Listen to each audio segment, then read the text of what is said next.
नमस्कार मित्रों, भगवत चर्चा में एक बार आपका फिर से स्वागत है। हम लोग भगवत गीता के 13वें अध्याय क्षेत्र क्षेत्रज्ञ योग पे चर्चा कर रहे हैं।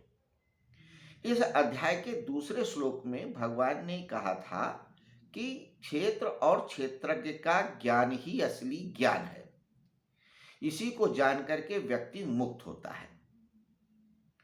और इस क्षेत्र क्षेत्र की व्याख्या करते हुए उन्होंने यह कहा था कि यह व्यक्ति के संदर्भ में शरीर क्षेत्र है, और जब समष्ट यानी सबको ले लेते हैं तो संसार क्षेत्र है, जिसमें सब कुछ आ जाता है। पेड़ पहाड़ नदी नाला तारे ग्रह आकाश सब कुछ। तो जो भी हमारी इंद्रियां अनुभव करती हैं वो सब कुछ क्षेत्र है, और उस सब कुछ को जानने वाला परमात्मा है। तो जो शरीर में आत्मा है उसी का बृहद रूप है परमात्मा, या उस परमात्मा का ही एक अंश है आत्मा। तो आत्मा और परमात्मा चेतन तत्व है और बाकी सारे तत्व जड़ तत्व हैं। तो इसी जड़ और चेतन का जो पूर्ण रूप होता है वही अद्वैत है, वही परम तत्व है। तो परम तत्व दो तरह से भासता है, जड़ और चेतन। जड़ को क्षेत्र कहा और चेतन को क्षेत्रज्ञ कहा। अब जो जड़ शरीर तत्व यानी यह जो शरीर है ये 24 तत्वों से बना है, जिसमें पंच महाभूत, पंच कर्मेंद्रियां, पंच ज्ञानेंद्रियां और ये सारी चीजें हैं, और आत्मा चेतन तत्व। अब अगर हम बात करते हैं समझाने की दृष्टि के, तो जो पंच महाभूत हैं यानी पृथ्वी जो सबसे स्थूल तत्व है, इसमें जो गुण है वो क्या है? रूप है, रस है, गंध है, स्पर्श है। चार गुण है पृथ्वी के अंदर। कौन कौन से गुण हैं? पहला क्या है? रूप है। तो जो पृथ्वी तत्व है वो दिखता है, उसका एक स्वरूप होता है। जैसे लोहा है, कोयला है, पत्थर है, कुछ भी है, पेड़ है, पहाड़ है, ये सब पृथ्वी तत्व है। ये इनका एक स्वरूप है। इस पृथ्वी तत्व में, धरती में, पृथ्वी तत्व में रूप होता है, स्पर्श होता है, गंध होता है, रस होता है।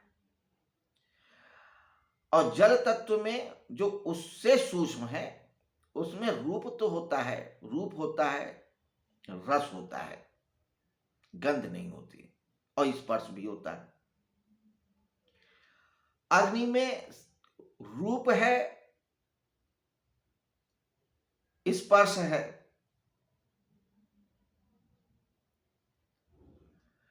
वायु में सिर्फ स्पर्श है, और आकाश में कुछ भी नहीं है। यानी कि पृथ्वी से सूक्ष्म जल है, जल से सूक्ष्म अग्नि है, अग्नि से सूक्ष्म वायु, और वायु से सूक्ष्म आकाश। तो आकाश से सूक्ष्म मन, और मन से सूक्ष्म बुद्धि, बुद्धि से सूक्ष्म आत्मा, और आत्मा से सूक्ष्म परमात्मा। तो जब हम मन को ही नहीं देख पाते हैं तो बुद्धि को क्या देखेंगे? बुद्धि को नहीं देख पाएंगे तो आत्मा को क्या देखेंगे? आत्मा को नहीं जान पाएंगे तो परमात्मा को क्या जानेंगे? तो हम अपने इन इंद्रियों के द्वारा उस आत्मा और परमात्मा को जान नहीं सकते, सिर्फ अनुमान कर सकते हैं। जैसे हम आकाश को नहीं देख पाते हैं और आकाश सर्वत्र व्याप्त रहता है, वैसे ही आत्म तत्व भी सर्वत्र व्याप्त रहता है, और परमात्म तत्व तो है ही सर्वत्र व्याप्त। पर आत्म तत्व जब है तत्व एक ही, जब वह शरीर के अंदर आ जाता है तो वह आत्मा के नाम से जाना जाता है, और जब ये शरीर को छोड़ देता है तो परमात्मा स्वरूप हो जाता है। अब ये शरीर तो बहुत प्रकार के होते हैं, स्थूल शरीर, सूक्ष्म शरीर, कारण शरीर और शरीर। तो जब तक ये शरीर रहते हैं और उसके अंदर जो चेतन तत्व रहता है उसको आत्मा समझिए, और जब वो उस सारे शरीरों को छोड़ देता है वो परमात्मा तत्व रहता है। तो जैसे आकाश को नहीं देखा जा सकता, सूंघा जा सकता, चखा सकता, स्पर्श किया जा सकता है, वैसे आत्मा को नहीं किया जा सकता, सिर्फ अनुमान किया जा सकता है। और परमात्मा का भी अनुमान किया जा सकता है। लेकिन ये अनुमान, ये ज्ञान तभी हो सकता है, अनुभव में आ सकता है, जब हम जड़ को जड़ की तरह देखें और चेतन को चेतन की तरीके से देखें। इसी देखने को, इसी जानने को ही ज्ञान कहा है, इसी ज्ञान की चर्चा किया है। अब इसको दृष्टांतों के द्वारा भी बताया है। आगे क्या दृष्टांत दे रहे हैं, आइए देखते हैं हम इस 32वें श्लोक में। कहते हैं, यथा सर्वगतं सौक्षम्यादाकाशं नोपलिप्यते सर्वत्र अवस्थितो देहे तथात्मा नोपलिप्यते। कि जैसे सब जगह व्याप्त आकाश अत्यंत सूक्ष्म होने से कहीं भी लिप्त नहीं होता, ऐसे ही सब जगह परिपूर्ण आत्मा किसी भी देह से लिप्त नहीं होती।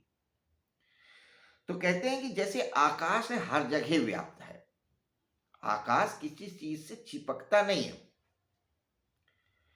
जैसे गीली मिट्टी है या वायु है या ये जल है, ये सब किसी न किसी पदार्थ से जुड़ जाते हैं, लेकिन आत्मा किसी से नहीं जुड़ता।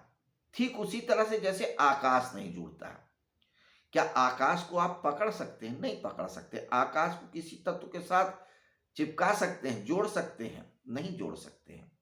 इतना सूक्ष्म है कि आप उसको न पकड़ सकते हैं, न देख सकते हैं, न छू सकते हैं, सिर्फ अनुभव कर सकते हैं।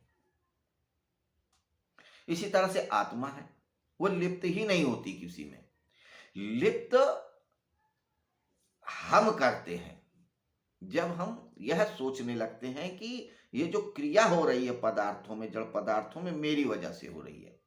ये मकान मैंने बना लिया, ये दुकान मैंने बना लिया, वही बातें मैं कहूंगा कि जो कृत्य करते हैं वो हम समझते हैं मैंने किया है, और कोई पदार्थ का सृजन करते हैं तो उसे भी कहते हैं हमने किया है। तो ये जो हम उसमें आरोपित कर लेते हैं इस मिथ्या ज्ञान को, यही बंधन है।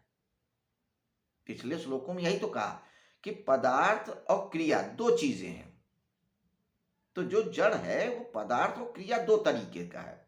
जड़ में ही क्रिया होती है और जड़ तो जड़ है ही है। तो ये जो मिथ्या ज्ञान है यही बंधन है। अगर हम ये सोचते हैं कि हमारी आत्मा किसी चीज से बंध गई है तो वो मिथ्या है। आप कहें किसी से हम प्रेम में पड़ गए, या हमारा इससे बड़ा प्रेम है, या वो व्यक्ति उसके बंधन में है, तो बंधन में है नहीं, उसने बांध रखा है अपने आप को, मान लिया है कि हमारा है नहीं, क्योंकि आत्मा चिपक ही नहीं सकती है।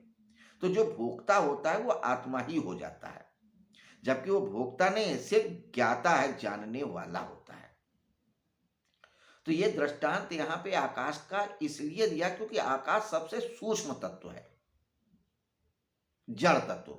हम लोग चूंकि जड़ को ही जान रहे हैं, हमारे अनुभव में क्या आता है, जड़ आता है, इसलिए जड़ तत्व से ही बात कह रहे हैं। हमको कोई भी चीज नजर आती है या अनुभव में आती है, वो सब कुछ जड़ है। जितने भी पदार्थों का हम उपयोग करते हैं, चाहे भोजन का करें वो भी जड़ है, कपड़े पहनते हैं वो भी जड़ है, मकान में रहते हैं ये भी जड़ है। तो जो ये पदार्थ हैं इन्हीं का उपयोग कर रहे हैं, जड़ पदार्थों का, इसीलिए वो जड़ पदार्थों से ही उदाहरण दे रहे हैं। अब जड़ पदार्थों में सबसे सूक्ष्म क्या है, आकाश, क्योंकि जो आकाश का गुण है लगभग वैसा ही गुण आत्मा का भी है। आकाश आत्मा नहीं है, आकाश भी जड़ ही है, लेकिन वो नजदीक इस मामले में है कि आकाश उससे लिप्त नहीं होता है किसी भी चीज से। आपने एक खुला आकाश है, आपने अपना कमरा बना दिया, ये कहने ये हमारे कमरे का आकाश है, ये घड़े के अंदर का आकाश है, तो आपका आकाश नहीं हो गया। दीवार घटा दीजिए फिर वही आकाश हो गया। तो आकाश किसी चीज से चिपकता नहीं है, ऐसे ही आत्मा तत्व है, सर्वत्र व्याप्त है। तो अगर हम लोग ये समझते ना ये मेरी आत्मा है, ये हमारी एक भूल है, मिसकंसेप्शन है। आत्मा किसी की नहीं है, जैसे आकाश किसी का नहीं है। क्योंकि आपने घेरा बंदी कर लिया है तो आप ये सोचते हैं कि ये मेरे घर का आकाश है। ये घड़े के अंदर का आकाश है, घटाकाश जिसे बोलते हैं, मठाकाश बोलते हैं। लेकिन आकाश को कोई व्यक्ति ये नहीं कहता। जमीन को जरूर कह देता ये मेरी है, पानी को ये कह देता कि मेरा है। तो जो चीज जितनी सूक्ष्म हो जाती है उससे व्यक्ति अपने आप को अलग कर लेता है। वो जान जाता है कि ये मेरे अधिकार में नहीं है। पृथ्वी ज्यादा स्थूल है तो इसलिए जमीन जायदाद को बोल देते हैं कि ये हमारा है, मेरा है। जल भी थोड़ा स्थूल है इसलिए उसको भी कह देते हैं ये नदी है, ये तालाब है, ये कुआं है, ये बाल्टी का पानी है, ये टंकी का पानी, ये मेरा है। लेकिन जब सूक्ष्म हवा हो जाती तो हवा को किसी ने कहा कि ये मेरी हवा है, कह ही नहीं सकते, क्योंकि वो और सूक्ष्म हो गई है। तो हवा को किसी की भी हो सकती है। अभी यहां बह रही है, कुछ देर आगे बह जाएगी। आप कह सकते हैं कि मेरे बाग की हवा आप मत लो, कह ही नहीं सकते, रोक ही नहीं सकते हैं। तो जब आप हवा को अपना नहीं कर सकते हैं तो फिर आप आकाश को कैसे अपना मान सकते हैं? आकाश तो कहीं भी है और आत्मा उससे भी सूक्ष्म है। लेकिन होता क्या है कि जैसे आप जितने क्षेत्र में आपका कमरा बना है, मकान बना है, तो उसको आप अपना कह सकते हैं ये आकाश मेरा ही, आकाश मेरा है।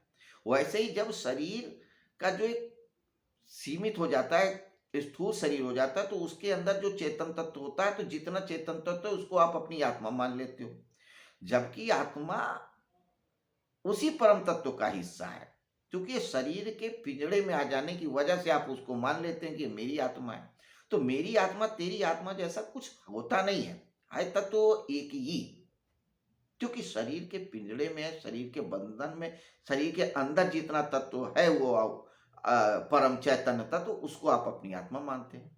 लेकिन जब ये शरीर के सारे पिंजड़े टूट जाते हैं, सारे बंधन खत्म हो जाते हैं, तो फिर कौन आत्मा?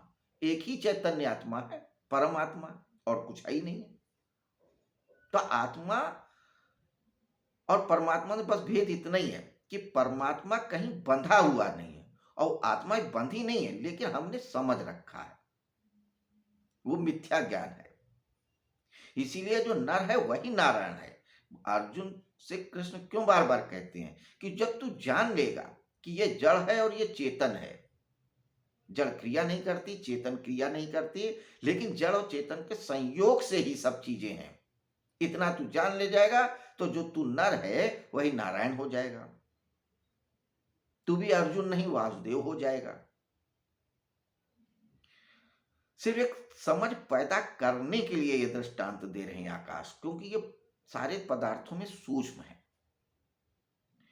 अब कृष्ण जान रहे हैं कि एक ही उदाहरण से चीज नहीं समझ में आएगी, वो चीजें नहीं क्लियर हो पाएंगी। बहुत बार टीचर या शिक्षक कई कई उदाहरण दे के बातों को समझाते हैं। तो एक दृष्टांत या एक उदाहरण उन्होंने ये दिया। अब दूसरा और देते हैं उदाहरण। क्योंकि क्या होता है, आत्मा चैतन्य है, ज्ञाता है, जानने वाला है, तत्व है। तो दूसरा उदाहरण देते हैं उसको जानने के संदर्भ में लेकर के। क्या कहते हैं? यथा प्रकाशत्येकः कृष्णम लोकम इमं रवि क्षेत्रम क्षेत्री तथा कृष्णम प्रकाशयति भारत। फिर से सुनिए। यथा प्रकाशत्येकः कृष्णम लोकम इमं रवि क्षेत्रम क्षेत्री तथा कृष्णम प्रकाशयति भारत। रवि माने सूर्य। यथा जिस प्रकार से, प्रकाशत्येकः कृष्णम लोकम इमं, लोक माने संसार।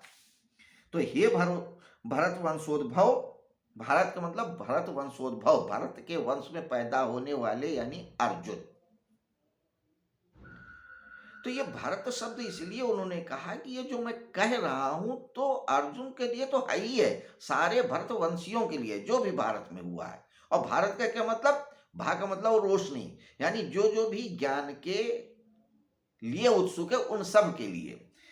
हे भरत वंशोद्भव अर्जुन, जैसे एक ही सूर्य इस संपूर्ण संसार को प्रकाशित करता है, ऐसे ही क्षेत्र यानी आत्मा, शरीर को, आत्मा संपूर्ण क्षेत्र को प्रकाशित करता है। कहते हैं जैसे एक सूर्य है, उगाता है तो पूरे संसार में प्रकाश हो जाता है, सबको सब चीज का ज्ञान हो जाता है। हर चीजें अपने अपने रूप रंग में दिखने लगती हैं, रूप रंग आकार में। अगर सूर्य ना उगे तो अंधेरा ही रहेगा। हम जान ही नहीं सकते हैं कि हमें किधर जानना है, क्यों जानना है, कैसे जानना है, कुछ नहीं दिखेगा, अंधकार ही रह जाएगा। अंधकार में हम कुछ जान ही नहीं सकते। तो ज्ञान ये कब होता है? जब सूर्य निकलता है। तो सूर्य अकेले ही इतना प्रकाश दे देता है कि पूरे संसार को प्रकाशित कर देता है ज्ञान से। सब कुछ जानने लगते, सब कुछ साफ साफ दिखने लगता है क्या किसी भी वस्तु का क्या रूप है, क्या रंग है, क्या आकार है, क्लियरिटी हो जाती है। ऐसे ही आत्मा इस शरीर यानी इस क्षेत्र शरीर के अंदर रह करके प्रकाशित करती है। अगर इस शरीर में ये सूर्य रूपी आत्मा ना रहे तो हम कुछ नहीं जान सकते। अगर सूर्य भी उगा है और शरीर के अंदर ये तत्व नहीं है, शरीर के अंदर का सूर्य यानी आत्मा अगर उसमें नहीं है तो कुछ नहीं जानेगा। मुर्दा क्या जानेगा सूर्य निकला है या नहीं निकला है, वह चल रही है या नहीं चल रही है, हम सड़क में है, नदी में है, नाले में है, पहाड़ में है, घर में है, अकेले हैं, 50 के बीच में नहीं है, नहीं जान पाएगा। तो जो शरीर को यानी इस क्षेत्र के अंदर जो सूरज है वो आत्मा ही है। वही सूरज सब कुछ दिखलाता है, जानकारी कराता है, लेकिन वो सूक्ष्म है, आकाश से भी ज्यादा सूक्ष्म है। तो इसीलिए कह रहे हैं कि इंद्रियों से सूक्ष्म मन, मन से सूक्ष्म बुद्धि, बुद्धि से सूक्ष्म आत्मा और आत्मा से सूक्ष्म परमात्मा। इसीलिए परमात्मा को अज्ञेय भी कहा गया है। इंद्रियां भौतिक तत्वों से भी सूक्ष्म है। ये कैसे है, क्या है, जब कभी हम लोग केन उपनिषद पे चर्चा करेंगे तो थोड़ा सा और विस्तार से समझेंगे या उपनिषदों पे चर्चा करेंगे। क्योंकि अभी हमारा जो उद्देश्य है भगवत गीता के श्लोकों को सिर्फ समझना कि ये श्लोक क्या है, उसमें कहा क्या है, शब्दार्थ को और थोड़ा थोड़ा भावार्थ जान लेना। जब हम इसकी दूसरी तीसरी आवृत्ति में विस्तार से जानेंगे तब चीजों को देखेंगे कि इंद्रियां क्या है, इंद्रियां के रूप क्या है, इनका स्वरूप क्या है, कैसे है, क्या नहीं है। खैर, तो ये दो दृष्टांत भगवान श्री कृष्ण ने दिए, एक आकाश का और एक सूर्य का, कि जो चैतन्य तत्व है, जो क्षेत्रज्ञ है, वो आकाश से भी ज्यादा सूक्ष्म है, लेकिन गुण स्वभाव और प्रभाव में सूर्य की तरह है।